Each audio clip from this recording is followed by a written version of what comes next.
শেষ করি, তারপরে পরবর্তীতে আপনাকে দেবো আবার সম্পর্কের জন্য। মাননীয় সদস্য মোহাম্মদ কামরুল হাসান, ময়মনসিংহ 6।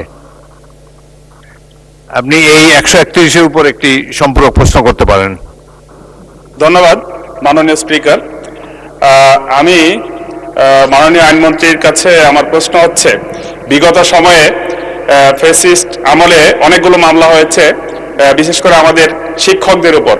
যে এমপিওভুক্ত শিক্ষক, সারা বাংলাদেশে অনেক শিক্ষক আছেন যারা মামলা নিয়ে দীর্ঘদিন কোর্টে দৌড়িয়েছে এবং পরবর্তীতে তাদের বেতন ভাতা সব বন্ধ অবস্থায় ছিল। এখন এইগুলো আইনি জটিলতার কারণে মামলা শেষ হয়েছে, কিন্তু এখনো পর্যন্ত তাদের আর্থিক সুবিধাদি পাওয়ার ক্ষেত্রে গড়িমসি করছে সংশ্লিষ্ট অধিদপ্তর।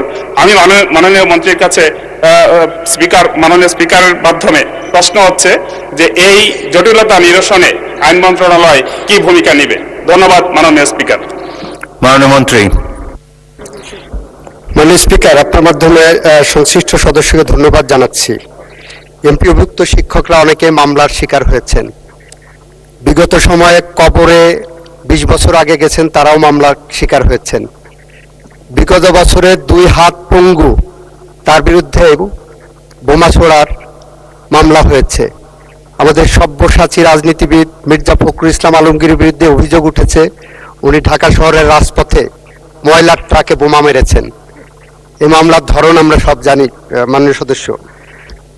আমরা যেগুলো মামলা প্রত্যাহার হয়েছে, প্রত্যাহার হওয়ার পরে সেই প্রত্যাহারের সার্টিফিকেট বা সনদ বা সার্টিফাইড কপি তুলে সংশ্লিষ্ট মন্ত্রণালয় বা অধিদপ্তরে দরখাস্ত করার জন্য অনুরোধ করব, এবং সংশ্লিষ্ট অধিদপ্তর যাতে যে সমস্ত মামলা প্রত্যাহার হয়েছে তাদের সংশ্লিষ্ট জটিলতা অতি দ্রুত নিষ্পন্ন করেন, সে কারণে তাদের কাছে অনুরোধ জানাবো। এর বাইরে আইন মন্ত্রণালয়ের কিছু করার থাকে না।